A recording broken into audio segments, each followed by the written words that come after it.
ያው ብርሃን አምላካችን የምናመልክበት ታላቅ በዓል ነው። ሁለተኛው በዓልም በሰማይ የሚኖረው አምላክ ያከበረው እግዚአብሔር ለምስጋና ከተፈጠሩ ፍጥረታት ሁልጊዜ 24ቱን ሰዓት በምስጋና የሚኖሩ ከመላእክት ቅዱስ የአርባብ አለቃ ቅዱስ ገብርኤል ስለ ሶስት ነገር የሚከበርበት ታላቅ በዓል ነው። አንደኛው በአርባብ መላእክት በራማ ካሉ አንደኛው መላእክት ነገድ አርባብ ይባላል። በክርስቶስ በእግዚአብሔር ፊት የሚቆሙ አጋፋሪዎች፣ ሁሉ ጊዜ ቆመው የሚጸልዩ፣ ሁሉ ጊዜ ቆመው የሚያመሰግኑ፣ ከፊቱ የማይለዩ፣ ከፊቱ የማይጠፉ ቅዱሳን መላእክት አርባብ ይባላሉ።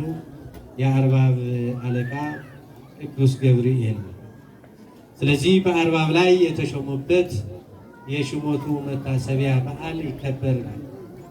ሁለተኛም በዓሉ በዘመነ ብሉይ በዘመነ ኦሪት የእስራኤል ልጆች ከኢየሩሳሌም ወይም ከይሁዳ ተማርከው ወደ ባቢሎን የሄዱትን በመከራቸው ጊዜ የረዳቸው፣ ከሚነደው እሳት ያዳናቸው፣ ከሞት የታደጋቸው፣ ሞታቸውን ወደ ሕይወት የቀየረው ታሪክ የሰራ ታላቅ የተራድኦ ቀን ታላቅ በዓል ነው።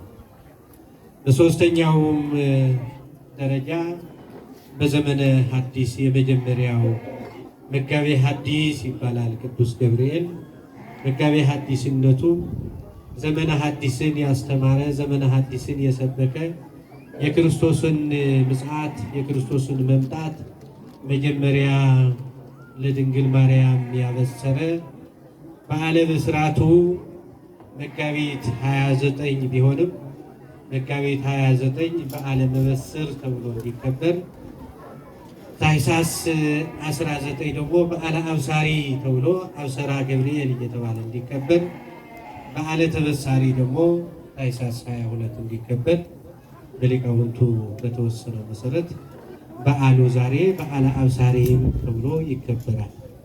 ስለዚህ እነዚህ በዓላት ጠቅለል ብለን ስናያቸው አምላካችን ኢየሱስ ክርስቶስ ለሰው ልጅ ለማዳን ባደረገው ጉዞ ባደረገው ነገር በመልአኩ መልእክተኛነት መልአኩን እየተላከ ስራ የሰራበት ቀን ናቸው። ስለዚህ ቅድም ወደ ጠቀስነው ርዕስ ስንመለስ አሎ አምላክነ ውስተ ሰማይ ዘናመልክ ድህነ ወይክል አድኅኖተነ እምእዴከ ወእምእተነ እሳትህ ዘይነድድ። ከአንተ እጅና ከሚነደው ከእቶነ እሳት የሚያድነን ማዳን የሚችል አምላካችን እኛ የምናመልከው በሰማይ አለ። ይሄ ያሉት ሦስቱ ወጣቶች ናቸው። እነዚህ ሲድራቅ፣ ሚሳቅ፣ አብደናጎ የሚባሉ ሠለስቱ ደቂቅ የእስራኤል ወገን ሆነው ትውልዳቸው እስራኤላውያን ናቸው። እስራኤላውያን የሚለዩበት በአምልኮተ እግዚአብሔር። እስራኤል ማለት ካህሊ ከመ አምላኩ፣ እንደ አምላኩ ሁሉን የሚችል ሕዝበ እግዚአብሔር፣ የእግዚአብሔር ሕዝብ በዘመኑ ሁሉ በኑረው ሁሉ እግዚአብሔርን የሚያመልክ ከእግዚአብሔር ሌላ አምላክ የማያመልክ ለእግዚአብሔር የሚገዛ ፈጣሪውን የማያውቅ ፈጣሪ በማይታወቅባቸው ዘመኖች ሰው ሁሉ በአምልኮተ ባዕድ በተዘፈቀባቸው ዘመኖች ሰው ሁሉ በፍጡራን በሚያመልክበት ጊዜ ፈጣሪያቸውን የሚያመልኩ ለአምላካቸው ምስጋና የሚያቀርቡ ከነዚህ የተገኙ ሦስት ደቂቅ ነበር። እስራኤላውያን ብዙ ውጣ ውረድ አጋጥሟቸዋል። ብዙ ጊዜ ምርኮ አጋጥሟቸዋል። ወደ ግብፅም ተማርከዋል፣ ወደ ፋርስ ባቢሎንም ተማርከዋል። ስለዚህ ወደ ፋርስ ባቢሎንም ቢሆን ወደ ግብፅም በተማረኩበት ጊዜያት ፈጣሪያቸውን አልካዱ። እፎን ሀሊ ማህሌተ እግዚአብሔር በምድር ነች። እግዚአብሔርን በማያውቀው ሕዝብ የእግዚአብሔርን ዝማሬ አንዘምርም አናመሰግንም እያሉ ለፈጣሪያቸው ክብር ለምስጋናውን ክብር ቦታ ሲለዩ ሲመርጡ የነበሩ ናቸው። በዚህም ጊዜ በፋርስ በባቢሎንም እነዚህ 3 ደቂቅ ከተማረኩ ሰዎች በምርኮ ካሉ እስኪ ወጣቶች በንጉሱ ፊት መቆም የሚችሉ በቤተ መንግስት መቆም የሚችሉ ለዓይን የሚገቡ ደምግባት ያላቸው ውበት ያላቸው ጥበብ ያላቸው ዕውቀት ያላቸው ማስተዋል ያላቸው በቁመታቸውም በእይታቸውም ለቤተ መንግስት የሚወቁ ሰዎች ምረጡልኝና የባቢሎናውያን የእኛን ቋንቋ ተምረው እኛ የምናስተላልፈውን ሕግና ስርዓት ለወገኖቻቸው እንዲያስተላልፉ እንዲያስተምሩ እንዲንሾማቸው ምረጡ ብሎ ናቡከደነፆር ባስተላለፈው ትእዛዝ መሰረት የእስራኤላውያን ወጣቶች ወንዶች ሲመረጡ እነዚህን በመልክም በቁመትም በተሰጠው መስፈርት የሚበልጣቸው አልተገኘም። ከሁሉ ልቀው ተገኙ። ግርማቸው፣ ሞገሳቸው፣ ክብራቸው፣ ጥበባቸው፣ ማስተዋላቸው ለሁሉ ዓይን የሚስብ የሚማርክ ሆኖ ሲገኝ ተመልምለው በጊዜው ወደ ነበረው ትምህርት ቤት አሁኑ ዩኒቨርሲቲ ወደምንለው የፋርስ ባቢሎናውያን ትምህርት ቤት የፋርስ ባቢሎናውያን ልጆች የመኳንንቱ የነገስታቱ የባለ ሀብቶቹ ወደሚማሩበት ትምህርት ቤት ተቀላቀሉ። ወደዚህ ትምህርት ቤት ገብተው ሲማሩ ናቡከደነፆር ያስተላለፈው ትእዛዝ አለ። ከነዚህ ከሀገሩ ወጣቶች ከሀገሩ ካሉ ተማሪዎች ከሀገሩ ከተመለመሉ ከቤተ መንግስቱ ከሚመገቡ ልጆች በምግብም ይሁን በልብስም ይሁን በትምህርትም ይሁን በአመለካከትም ይሁን እንዳይለዩ ጥብቅ ትእዛዝ አስተላለፈ። እንደ ሀገራቸው ሆነው ትምህርቱን በአግባቡ እንዲማሩ የሞራል ውድቀት የሞራል ዝቅጠት እንዳያጋጥማቸው ሁሉ ለባቢሎናውያን የተፈቀደውን ምግብ የተፈቀደውን ልብስ የተፈቀደውን ማንኛውም ነገር ማግኘት እንዳለባቸው ለባለስልጣኖቹ አስተላለፈ ይላል።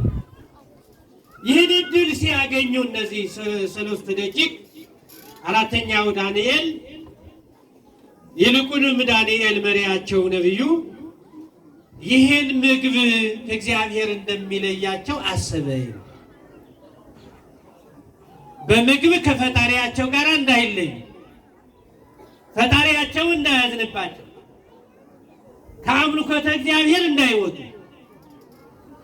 ምግብ በልተው ጠጥተው ፈጣሪያቸው እንዳይረሱ እግዚአብሔር እንዳይረሳቸው ሲሮቱት እንዳይረሳቸው ክብሩ በረከቱ እንዳያነሳ አሰውና ለመሪያቸው አንድ ጥያቄ ያቀረቡ ይላል። ይህም ጥያቄ አንተ ለኛ የተፈቀደውን ምግብ ቁርጡም የሱም ፍትፍቱም ለአንተ እንሰጣለን፣ ለኛ ግን ጥሬ አቅርብልን የሚል ጥያቄ ነው። እኛ ጥሬ እንብላ፣ ሽምብራ እንብላ፣ አንተ ደግሞ ለኛ የታዘዘውን ቁርጥ ስጋ ሜሱም ትጠጣለህ፣ ትበላለህ፣ ለልጆችህ ለቤተሰቦችህ ትመግብበታለህ፣ ለኛ ግን ይህን አቅርብልናል። ይህማ ሊሆን አይችልም፣ በንጉሱ የሞት ፍርድ ታስፈርዱብኛላችሁ፣ እንዳትለዩ ትእዛዝ ተሰጥቶኛል። ሊሆን አይችልም። ንጉሥ ሊጎበኝ ሲመጣ ከሌላው ተለይታችሁ ከስታችሁ ውበታችሁ ፊታችሁ ጠውልጎ ከስታችሁ ስትታዩ እኔ አዳልተሃል፣ የቤተ ንጉሡን ትእዛዝ አልፈጸምክም ተብዬ በአደባባይ እንድሰቀል በአደባባይ ሞት እንዲፈረድብኝ እያደረጋችሁ ነው። አይሆንም ማለት ነው። በል ለ10 ቀን ፈትነን እኛ ሜሱ ከሚጠጡ ቁርጡን ከሚበሉ ፍትፍቱን ከሚመገቡ የተለያየ ምግብ የተመረመረውን የተስተካከለውን ለምለምን እንጀራ ከሚበሉ እኛ ከፍተን እኛ ጠውልገን ከተገኘን አንተ ወዳልከው እንገባለን። አንተ ለ10 ቀን ተፈትነን ጥሬውን ከነሱ የሚበልጥ ምግብ ሆኖን ፊታችንን ከሌሎች የማይለይ ከሆነ እኛን የሚስማማን ከሆነ ግን እኛ የእኛን ፍላጎት ታማልንናለህ፣ የእኛም ኮታ ላንተ እንሰጥሃለን፣ በዚህ እንስማማ ተብለው ቃል ገባላቸው። ስለዚህ በዚህ ቃል ገብቶላቸው ለ10 ቀን ሽምብራ እየቆሉ ሽምብራ እየነከሩ ውሃውን እየጠጡ በአቅማቸው ፈጣሪያቸውን እያመሰገኑ ለእግዚአብሔር ስብሐተ እግዚአብሔር እያደረሱ ቆዩና እነሱ ደግሞ ፍትፍቱም ቁርጡም እየበሉ ከዚህ ሁሉ የነገስታቱ ልጅ በ10 ቀን ሲታዩ ሞገሳቸው፣ ውፍረታቸው፣ ውበታቸው፣ መልካቸው ልዩ ሆኖ ያማረ ሆነው ተገኙ። ወገኖቼ ክብርና ምስጋና ለአምላካችን ይሁን። ተመልከቱ፣ ምግብ እግዚአብሔር የማይፈቅደውን ሰው ከበላ ከጠጣ ኃጢአት ይሰራል። ሰው ሲበላ ሲጠጣ ደግሞ ይሞላል፣ ይታብታል፣ ይታበያል። ማን እንደኔ ይላል። ሰው እንደሱ ያለውን ሰው ይንቃል። እንደሱ የተፈጠረውን ሰው ያቃልላል። ፈጣሪውን ይንቃል። ከአምልኮተ እግዚአብሔር ይወጣል። ትእዛዝ እግዚአብሔርን ያፈርሳል። ሕገ እግዚአብሔርን ያፈርሳል። ከሌላ ፕላኔት ከሌላ ዓለም የተለየ መጣ። የእሱ ውበት የተለየ፣ የእሱ እውቀት የተለየ፣ የእሱ መልክ የተለየ እንደሱ ያለ ሰው እንደሌለ አድርጎ ይመለከታል። ሥጋው ክፉ ነው። አባቶቻችን አው ሲተርኩ ከተራበ የጠገበ ያሳዝነኛል ይላል። የተራበ ነው ኃጢአት የሚሰራ ወይስ የጠገበ? ማን ነው ኃጢአት የሚሰራ? የተራበ ነው እግዚአብሔርን የሚክደው ወይስ የጠገበ? ሕገ እግዚአብሔር የሚያፈርሰው የትኛው? በአመንዝራነት የተሰማራው የጠገበ ነው የተራበ? በየትኛው ያለው ሰውን የሚበድል ሰውን የሚያንቋሽሽ ሰውን የሚገፈትር ሰውን የሚደበድብ የሚገድል ማን እንደኔ የሚለው የጠገበ ነው የተራበ ነው? ወገኖች የትኛው? እናንተ ነው ያላችሁ፣ እኔ ያለው እናንተ ያላችሁ። ስለዚህ ሰው ሲጠግብ ፈጣሪውን ይረሳል፣ ፈጣሪውን ይክዳል። ጠገብኩ ብሎም አያቆምም። አይኑ ሀብት አይሞላም። በላዩ ላይ ያድበሰብሳል። በቃኝ አያውቅም የእግዚአብሔር ረድኤት ሲለዩ። ስለዚህ ሰለስቱ ደቂቅ እግዚአብሔር አምላካቸውን እንዳይረሱ ምን አደረጉ? ምግባቸውን መጠን በጁ፣ ለምግባቸው ወሰን አበጁለት። ይሄ ይበቃል ለጊዜያችን። ምን ጊዜ አግኝተን ነው እኛ ቁርጥ የምንበላው? ለሁሉም እኮ ጊዜ ያስፈልገዋል።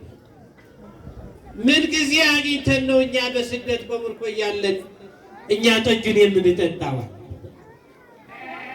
ማን እንዳረደው ማን እንዳመጣው ከየት እንደመጣው አውቀን ነው በየጊዜው የሚታረደውን የምንበላው? በየትኛው ነው? እኛ እስኪ ፈጣሪ እንዲያየን እኛ ወገኖቼ ይህ ዘመን እየተመለከትነው ነው። ጠጅ የሚያስጠጣ ነው። የሚሰከርበት ጊዜ ነው። የሚመነዘርበት ጊዜ ነው። እስኪ ተመልከቱት፣ ጊዜው ምን ይመስላል? እስኪ እንዋል። 8ኛ ሺህ እኮ ነው ያለው። 8ኛ ሺህ እኮ ነው ያለው። ባልና ሚስት እንኳን የማይስማሙበት፣ ልጅና አባት እንኳን የማይስማሙበት፣ በአንድ ቤት እየኖሩ ሀሳባቸው የተለያየበት፣ ለአንድ ዓላማ እየኖሩ ልባቸው የተራራቀበት፣ አንዱ ሌላ አንዱ ሌላ የሆነበት፣ አንድ ናቸው እንላለን ግን አንድ አይደሉም። አንድ ሀገር እያላቸው አንድ ያልሆንበት አይደለም እንዴ ወገኖች? አንድ ሀገር እኮ ነው ያለን ግን አንድ አልሆንም። ሌላ ጠላት አልመጣም። እርስ በርሳችን መገዳደል አይበቃንም? አየነው እኮ ሁሉ። ያላየነው ምን አለ? ያላየነው መከራ ምን አለ? ያልሰማነው ምን አለ? እስኪ በቃ እንበል። አከለክሙ ዘሐለፈ መዋዕል ዘተቀደይክሙ ለገጸስጋክሙ። ለስጋ ፍላጎታችሁ ለስጋ ፈቃዳችሁ የተገዛችሁበትን ዘመን ይበቃችኋል። ይብቃችሁ እኮ ነው የሚለው። እስኪ ይብቃ እንበል። ዘመኑ አየነው። ለልጆቻችን ምንድን ነው የምናወርሰው?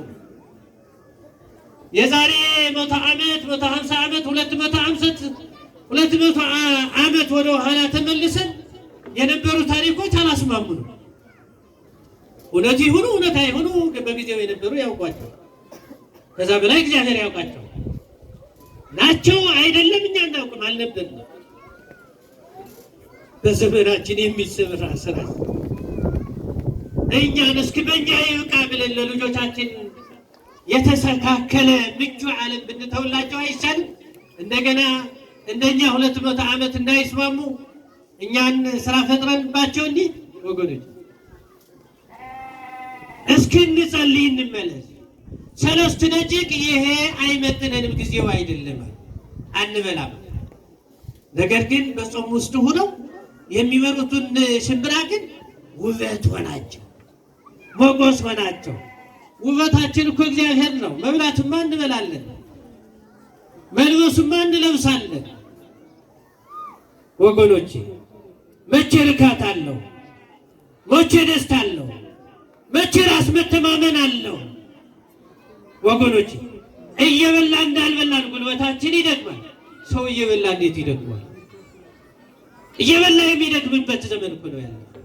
እየጠጣ የሚደክምበት ዘመን እኮ ነው ወገኖቼ። ይህን የሆነበት ዘመን እነሱ ግን ይህን አለፉና ከዚህ በኋላ ተስማምተናል አለ። የሚበልጠውን ይዘዋል። ምን ተጎዳስ? እነሱ በቀላሉ ሽምብራ ይመገባል። ለእነሱ የታዘዘውን ለ4 ሰው እኮ ታስ ያወጣ ቤተሰቡን ያበላበታል፣ ይጠሩበታል። እንዴ ከእነሱ ካልተለያቸውማ ተስማምተናል። በዘመናቸው በነበሩበት ዩኒቨርሲቲ ሲማሩ ቆሎ እየበሉ ተማሩ። ዩኒቨርሲቲውን ምን አደረጉት? ገዳም አደረጉት፣ ዋልድባ አደረጉት፣ ደብረ ዳሞ አደረጉት፣ ዝቋላ አደረጉት። ዩኒቨርሲቲ ከተማው እኮ ዋልድባ ያደረጉ ሰዎች እኮ አሉ። እኛ እናውቃቸውም። እግዚአብሔር ይኖሩታል። በባለትዳርም ይሁኑ በካህናትም ይሁኑ በየትም ይሁኑ እግዚአብሔር ሰው አለው። ሰው አጥቶ አያውቅም። እግዚአብሔር መቼ ሰው አጥቶ ያውቃል? ወገኖች እኛ ብናመሰግነውም ባናመሰግነው እኛ ክብራችን ይቀራል እንጂ እግዚአብሔር ሰው አጥቶ አያውቅም። እነ ቅዱስ ገብርኤል አሉት 24 ሰዓት እረፍት የማያውቁ ሲያመሰግኑ የሚኖሩ። የመላእክት ስራቸው ምስጋና ምስጋና ምስጋና ነው። ሌላ ስራ የላቸው። 24ቱን ሰዓት አመስግነው ዓለም ከተፈጠረ እስካለንበት ድረስ አመስግነው አንዲት ሰዓት ከ4 ከፍሎ የአንድ አራተኛዋን የእሮዋን እርቦ እንኳን ያመሰግኑት አይመስላቸውም ይላል። ወይመስሎሙ ለመላእክት ማመ ተፈጥረ ዓለም እስከኔሁ ወይመስሎሙ ለመላእክት ከመ ዘወደሱዎ መጠነ መንፈቃለ አሐቲ ሰዓት ይላል።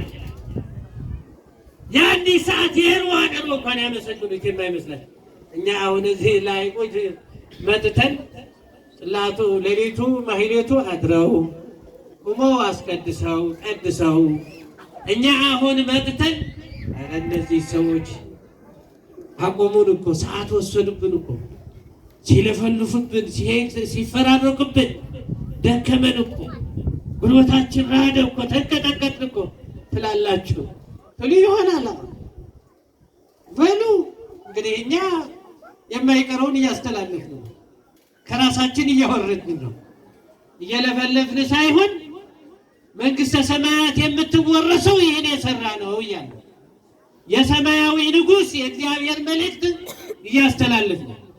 ታቦታቱ ቁመው በታቦቱ ፊት ቁመን እኛ እንደ ስፒከር ሆኖ በእኛ ላይ አድሮ ፈጣሪ ሰማያት ወምድር ንጉሠ ሰማያት እግዚአብሔር ተመለሱ እያለ ሰላም ሁኑ እያለ ፍቅር አድርጉ እያለ ስለዚህ በዚህ በትምህርት ቤት የነበራቸው ቆይታ እግዚአብሔርን እያመሰገኑ በገዳማዊ ሕይወት ከሌሎች ሁሉ በልጠው በመልካቸው፣ በእውቀታቸው፣ በጥበባቸው፣ ባስተሳሰባቸው፣ በማስተዋላቸው የባቢሎናውያን የነገስታቱን ልጆች ሊስተካከሏቸው አልቻለም። በውጤታቸው ሊወዳደራቸው የቻለ የለም። ቤተ መንግስቱን አስደነቁ። ባለስልጣኖችን የሚያስደንቁ ሰዎች ሆነው ተመረቁ። ወገኖቼ ክብርና ምስጋና ለአምላካችን። ድሮስ እግዚአብሔር የያዘ ይወድቃል እንዴ? ወገኖች እግዚአብሔር የያዘ እንደ እግዚአብሔር ስለያዝን ነው እንጂ እየተሻገር ነው ያለ ነው። ብዙ እኮ ዘመኑ እኮ እንደምናየው መንገዱ ሁሉ ወጥመድ አለ። መንገዱ ሁሉ እሾህ አለ። መንገዱ ሁሉ ጉድጓድ አለ። መንገዱ ሁሉ ጠንፍ አለ። ወገኖች ማን ስላለ ግን ከኛ ጋር እናልፋለን? እግዚአብሔር ስላለ። ክብርና ምስጋና ለአምላካችን። ለምን እግዚአብሔር ምስሌነ መኑ ይክነልነ፣ እግዚአብሔር ከኛ ጋር ከሆነ ማን ይችለናል አለ። እግዚአብሔር ከኛ ጋር አለ። እግዚአብሔር ከሚያመሰግኑት ጋር አለ። እግዚአብሔር ከሚያመልኩት ጋር አለ። እግዚአብሔር ቀንና ሌሊት ከሚመላለሱት ከሚጠይቁት ጋር አለ።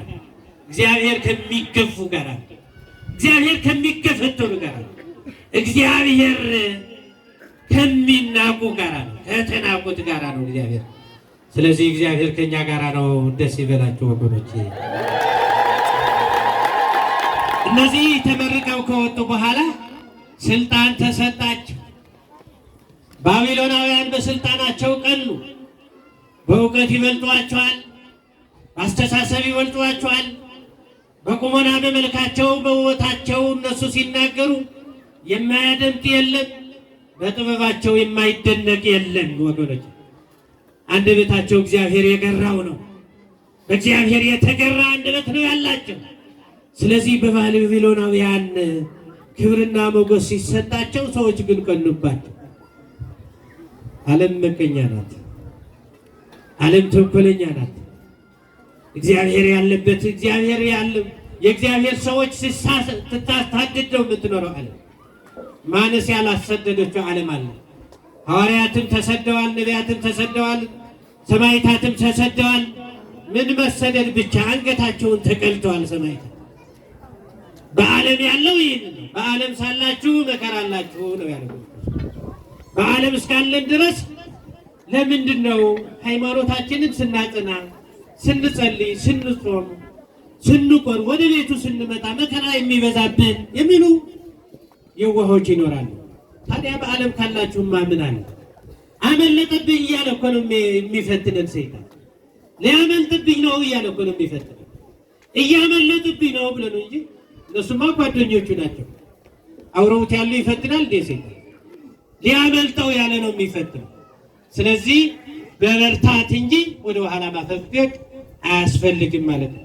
ከተሾሙ በኋላ ምን ብለው ባቢሎናውያን ተንኮል ሰሩባቸው? ለአንተ ላቆምከው ምስል አይሰግዱም ማለት ነው።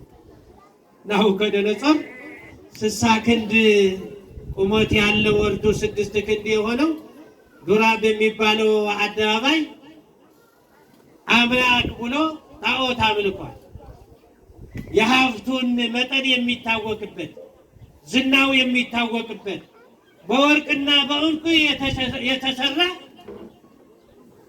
ሐውልት አቆመ እና ሁሉ በግዛት ያለው ሁሉ ምን ተባለ? ሁሉ እንዲሰግድ ታዘዘ። ለወርቅ እንዲሰግድ ታዘዘ። ወገኖች እየሰማችሁ የንጉሥ ትእዛዝ ነው። ስለዚህ ምን ያድርግ? ሁሉ እንዲሰግድ ተስማማ። ከመሞት መሰንበት አለ እንቆይ አለ። ከነዚህ ግን 3 ደቂቅ እነዚህ ወጣቶች ባለስልጣኖቹ አንሰግድም አሉ። የሰማችሁ ነው። አንሰግድም፣ ሁሉ የተስማማበት አንሰግድም። ሃይማኖት እንደዚህ ነው። በቀበሌ ምርጫ አይሆንም። ሃይማኖት ኢድ ብልጫ ስለተባለ አይሆንም። የእግዚአብሔር ምርጫ ነው የሚበልጠው። ስለዚህ ምን አለ? አንሰግድም። እኛ የምናመልከው የምንሰግድለት፣ የምንበረከክለት፣ የምንገዛለት፣ የምናመሰግነው ሰማይና ምድርን የፈጠረ አምላክ በሰማይ ያለ አምላካችን ነው። ክብርና ምስጋና ለአምላካችን ነው። ስለዚህ ባለስልጣኖቹ አሁን ተመቻቸው። ይኸው አንተ የሾምካቸው፣ አንተ ያከበርካቸው፣ አንተ ስልጣን የሰጠሃቸው ያው ለምርኮኛ ሰልጥነህ ያው ለመጻተኛ አሰልጥነህ ሀገርን አዋርደህ ይኸው አንሰግድም አሉ። ለአንተ አንገዛም አሉ። ለፈጣሪ ለአምላክህ አንገዛም አሉ። ጠራቸው። እውነት ነው። አንሰግድም አላችሁ። እኔ ላቆምኩት ምስል፣ እኔ ለሰራሁት ምስል አንበረከክም አላችሁ። እኔ እኮ ሁላ አብልጬ ብሾማችሁ ስልጣን ብሰጣችሁ እናንተ እንደዚህ ታደርጋላችሁ። አሁንም አልረፈደም። ከምትሞቱ ስገዱ፣ አምልኩ፣ ለእኔ የምሰግደው አላቸው። ምን አሉ? እነሱ አንሰግድም አለ። አይምር ከመላ አምላክከ ኢንሰግድ ወለምስል ዘወርቅ ዘገበርኮ ኢናመልክ። አወቅ አንተ ላቆምከው ምስል አናመልክም፣ አንሰግድም። በወርቅና በዕንቁ ለሰራኸው ነገር አንበረከክም። ምንም እንኳን ፈጣሪያችን እንኳን ባያል ምን አላቸው? መኑ ዘያድኅነኩም እምእዴ፣ ማን ነው አምላኩ ከኔ እጅ የሚያድናችሁ ከኔ እጅ የሚያወጣችሁ ከዚህ ሰይፍ የሚያስመልጣችሁ ማን ነው አላቸው። ቅድም ምን አለ? ካሎ አምላክ ነው ውስጥ ሰማይ። ምን አለ? በሰማይ ምን አለ? ምን አለ? ተረባካችሁ ተናገሩ። በሰማይ አምላካችን አለ። እስከበሉ ሁላችሁ ከሚነደው እሳትና ከእጅ የሚያድነን በሰማይ አምላክ አለ። አምላክ የለንም እንዴ? አምላክ የለንም? ትሞታላችሁ ተብለን የተቆረጠው ሁሉ ያሳለፈን ሞታችንን በህይወት የቀየረው ስንት ጊዜ ወድቀን ተነሳን። ስንት ጊዜ ወድቀን ተነሳን። ስንት ጊዜ ተሰብረን ተጠገን። ስንት ጊዜ አጥተን አገኘን። ስንት ጊዜ ታመን ዳን። ወገኖች ረሳነው እንዴ? የመጣንበት ጊዜ ረስተነዋል እኮ። እያንዳንዳችን እኮ እግዚአብሔር ስንቱ ታምራት እኮ አድርገዋል። ወገኖች ግን ረስተነዋል። ሰው ይረሳል፣ እግዚአብሔር ግን አይረሳም። ስለዚህ አምላክ አለን አንሰግድም አለ። ስለዚህ እንጨት ደመራ እንዲደመር ወደ እሳቱ እንዲጣሉ ተደረጉ። ባጭሩ ታሪኩ ለማሳጠር ከጊዜያችን አኳያ ወደ እሳት ተጣሉ። እግዚአብሔር አምላክ አለን ብለዋል እነሱ። በሉ አምላካቸው ከኔ እጅና ከዚህ እሳት የሚያድናቸው ከሆነ በእሳቱ ጣሏቸዋል። እሳቱ 49 ክንድ ወለላይ ወለፈኑ ይንቦጎቦጋል። ነበልባሉ ሌላ ሀገር ሆኖ ይታያል፣ ያስፈራል። ሰዎቹ እነሱን የሚያስገቡ ረጅም ዘንግ ይዘው እየገፉ ነው እንጂ እነሱ መቅረብ አልቻለም። የእሳቱ ወለፈኑ 3 ደቂቅን ትቶ አስገቢዎቹን አስቃጠላቸው።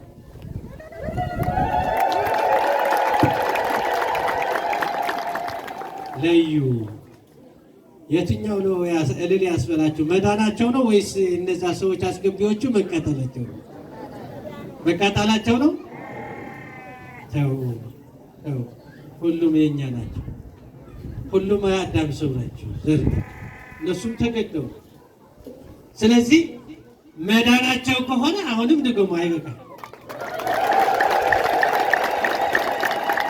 ስለዚህ በመካከል በእሳት ላይ ሆነው በሚነደው እሳት ሆነው ልሴብሖ ለእግዚአብሔር እያሉ መዘመር ጀመሩ። ይባርክዎ ኩሉ ግብረ እግዚእ ለእግዚአብሔር፣ የእግዚአብሔር ስራ ሁሉ እግዚአብሔርን ያመሰግኑታል እያሉ መዘመር ጀመሩ።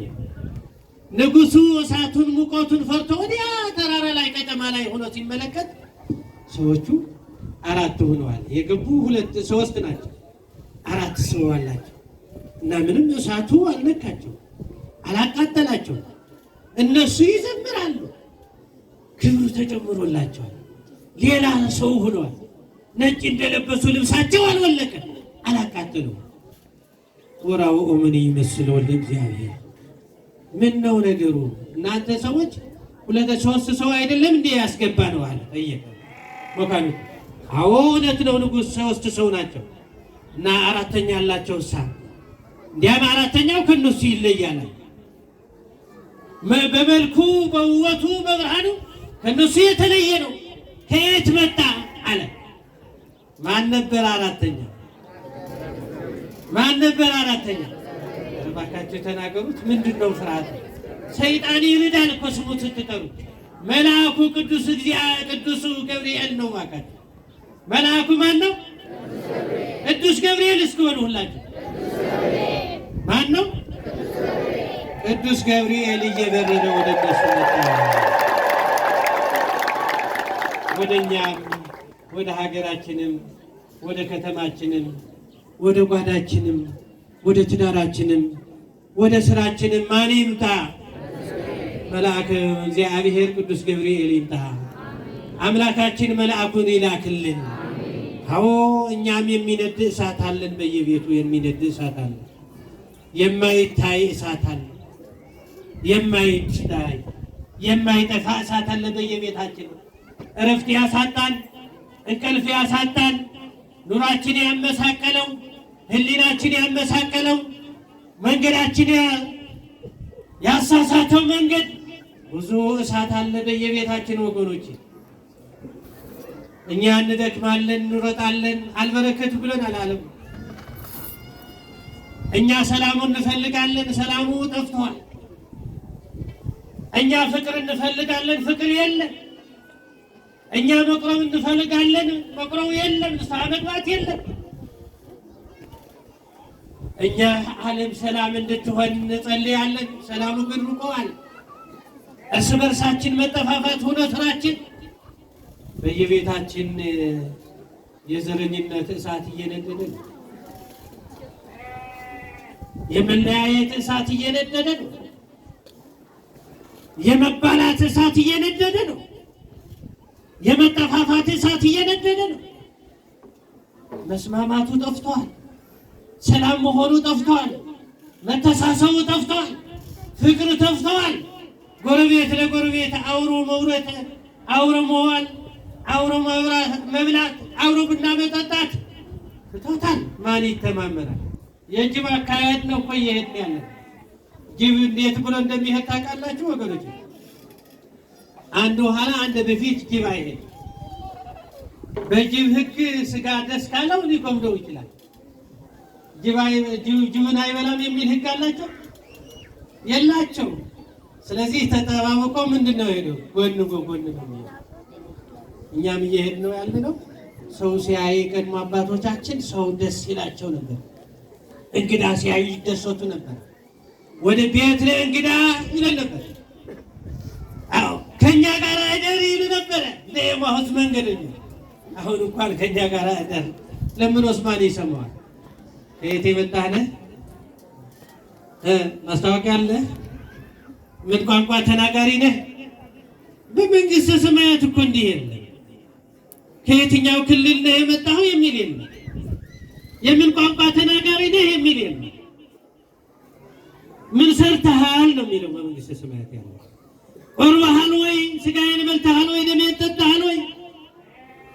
በእኔ አምነህ ኑረሃል ወይ የሚል ነው እንጂ የትኛው ነው እግዚአብሔር የሚወደው ክልል ወገኖች? የትኛው ነው እግዚአብሔር የሚወደው ሀገር? ከነገራችሁ ንገሩን። መቼስ መንግስተ ሰማያት ከምታመልጠን እግዚአብሔር ወደሚያውቀው ወደሚወደው ሀገር ወደሚወደው ክልል ብንሄድ አይቻልም? አይደለም? መንግስተ ሰማያት የሆነች እዚህ ሀገር ክልል ካለች ንገሩን ከነገራችሁ። እና እግዚአብሔር ደግሞ ያፈሰሰለት ስጋው የቆረሰለት በቀራንዮ አደባባይ የተሰቀለለት 6666 ግርፋት የተገረፈለት ዋጋ የከፈለለት ወንድምህን አሳድደህ መንግስተ ሰማያት ልትገባ ያምርብሃል? ይህን ሁሉ ዋጋ የተከፈለለት ገፍትረህ መንግስተ ሰማያት የሚገባለት ወገኖች እንመለስ። ይህ ነው በታቦት ፊት የሚነገር በበዓሉ የሚተላለፈው ይህን ነው። አንድ እንሁን፣ ሰላም እንፍጠር። ይሄ ትዝብት ነው እንጂ ዘመኑ ያልፋል። ብዙ ዘመኖች አልፏል። የነ ናቡከደነፆር ዘመንም እኮ አልፏል። የነ ፈርዖንም ዘመን እኮ አልፏል። ዘመን የማያልፍ የለም። ሀገራችንም የነ ምኒልክም የነ ኃይለ ሥላሴም ብዙዎቹ ነገስታት አልፈዋል። እድሜ ያላቸው አባቶቻችን የሽበቱን ካባ ያለበሳችሁ ታውቁታላችሁ። በየዘመናቱ ለሚያልፍ ዘመን እርስ በርሳችን አንባል። ለሚያልፍ ጊዜ እርስ በርሳችን አንባል። ለማያልፍ ነገር የማያልፈውን ታሪክ የማይረሳውን ለልጆቻችን አናወርስ። ስለዚህ እንደ ሰለስቱ ደቂቅ የነ ናቡከደነፆር ክፋት ከዓለም ፍጻሜ ሲነገር ይኖራል። የሰለስቱ ደቂቅ ታሪክ ደግሞ ከዓለም ፍጻሜ ደግነታቸው ሲነገር ይኖራል። በፈጣሪያቸው ስላመኑ። በፈጣሪው ላመነ ማን ይላክለታል? ከሰማይ መልአክ ይላክለታል። ወደ የቤታችን ወደ ሩሳሳ ቤታችን ይላካል። ብቻ እኛ አምነን እንገኝ። ይላካል መልአኩ። ስራቸው ይህን ነው፣ መላላክ ነው፣ መራዳት ነው። ወገኖች ወደ ቤታችን ይላካል፣ ወደ ስራችን ይላካል። ካመናው ወገኖች የተወደዳችሁና የተከበራችሁ፣ ስለዚህ ተላከና ከእሳት አዳናቸው። ክብርና ምስጋና ላላችሁ። እሳቱ ውሃ ሆነ፣ እሳቱ ቀዘቀዘ፣ እሳቱ ደፋ። የሚገርመው ናቡከደነፆር እስኪታ ኑ በሏቸዋልና አወጣቸውና ካወጡ በኋላ እግዚአብሔር እንኳ ያውቁ ከዚህ በኋላ በግዛቴ ሁሉ ያለው ሁሉ በእነዚህ አምላክ ይመናል። ሰማችሁ? በማን አምላክ ይመናል? በሲድራቅ በሚሳቅ በአብደናጎ አምላክ፣ በአዛርያ በአናንያ በሚሳኤል አምላክ ይመን። የእነዚህን አምላክ የሚነቅፍ እነዚህን የሚያቃልል ክፉ ቃል የሚናገር ቤቱ በእሳት ይቃጠላል፣ እሱም በአደባባይ ተሰቅሎ ይሞታል ብሎ አዋጅ አወረደ። ወገኖች ሃይማኖት ያላቸው እነዚህ እግዚአብሔር በማይታወቅበት ሀገር እግዚአብሔር እንዲሰበክ ያደረጉ፣ የእግዚአብሔር ስም ከፍ ከፍ እንዲል ያደረጉ፣ እግዚአብሔር እንዲባል እንዲመሰገን ያደረጉ፣ እንዲታወቅ ያደረጉ እነ ሲድራቅ እነ ሚሳቅ እና አብደናጎ እንዲህ ያለ አማኝ ነው የሚፈለገው። በሚመቸውም በማይመቸውም ዘመን ለእግዚአብሔር የሚገዛ ሰው አየኝ አላየኝ ያለ ጾም የሚጾም እኮ አለ። ሆቴል ቤቶች ሲናገሩ ጓዳ አላቸዋል። ለሰው ጸዋሚዎች ናቸው። ስለዋላ ለመጀመሪያ ሳምንት ጾሚሞች ይመስልና በቃ እንዲህ ይላል። ከዛ በኋላ ወደ ጓዳው ይመጡና አይ ይሄን ነው ማዘው ይላል። እግዚአብሔር እኮ እያየ ነው። በሽታ የበዛ እኮ ይህንን ነው። ሕግ እግዚአብሔር ካላከበሩ እግዚአብሔር ይቀጣል። ጉልበት ይቀንሳል፣ ጤና ይቀንሳል፣ አይምሮ ይቀንሳል፣ ማስተዋልን ይቀንሳል። እግዚአብሔር ተለይቶን እኮ ነው እርስ በርሳችን እየተባላን ያለ ነው እንጂ ወደን መሰላችሁ? አጋንንት ሰልጥነውብን እኮ እየዘፈኑብን እኮ ነው ወገኖች። ኧረ እንንቃ ጎበዝ እንንቃ። ስለዚህ ጾም ይሄም የጾም እንዲያም ጾመ ነቢያት፣ ጾመ አዳም፣ ጾመ እመቤታችን፣ ጾመ ሐዋርያት፣ ጾመ ፊልጶስ እየተባለ ጾመ ገና እየተባለ ይጠራና ስሙ ብዙ ነው እና ብዙ ሰዎች አይጾሙትም ግን ስማቸው ክርስቲያን። ከዛ በኋላ ግን ልደት ሲመጣ ግን ከኛ ጋር ቅድሚያ ነው የሚሰለፉት። ለስጋ ሲሆኑ ነው ይከረሙ። ለምንድን ነው መቀኝነት እንደገና በዓል የሚያውቁት? ሳይጾሙ ሲሆኑት አልነበረም እንዴ? የሚገርመው እኮ አያችሁ፣ ሰለስቱ ደቂቅ ሲጾሙ በፍስኩም ይሁን በምንም ጥሬን የምንበላው ከሁሉ በልጠው ተገኙ። በጤናቸውም በእውቀታቸውም ከሁሉ አንደኞች ሆኑ። እነዚህ የሚበሉ የሚጠጡ ግን ሲታመሙ ነበር፣ ከስተው ነበር፣ አልተመቻቸው። የሚመች እግዚአብሔር ይዘናል ወገኖች። ከእግዚአብሔር ጋር ነው ከሆነ ግን ያልጾማችሁ ንስሐ ግቡ። ሰባቱ አጽዋማት ሕግ እንጂ ውዴታ አይደለም። ክርስቲያን የሆነ ሁሉ እንዲጾም ነው የሚፈቅደው እንጂ የቄስ ነው የዲያቆን ነው የቆራቢ ነው የሚል ጾም የለም። የፈቃድ ጾም አይደለም፣ የሕግ አጽዋማት ናቸው። ስለዚህ አሎ አምላክነ ውስተ ሰማይ ዘናመልክንህነ፣ እኛ የምናመልከው አምላክ በሰማይ አለ።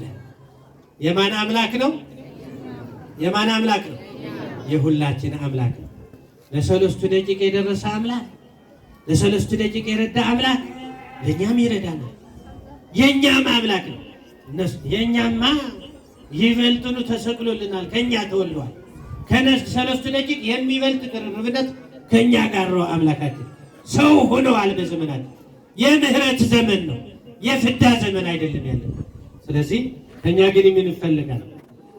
በልብ አምነን ንስሐ መግባት፣ ከወንድማችን ከቤተሰቦቻችን መታረቅ፣ ሰላም መፍጠር። ለፍቅ ጊዜው አጭር ነው፣ በወጣ የሚቀርበት ዘመን ነው።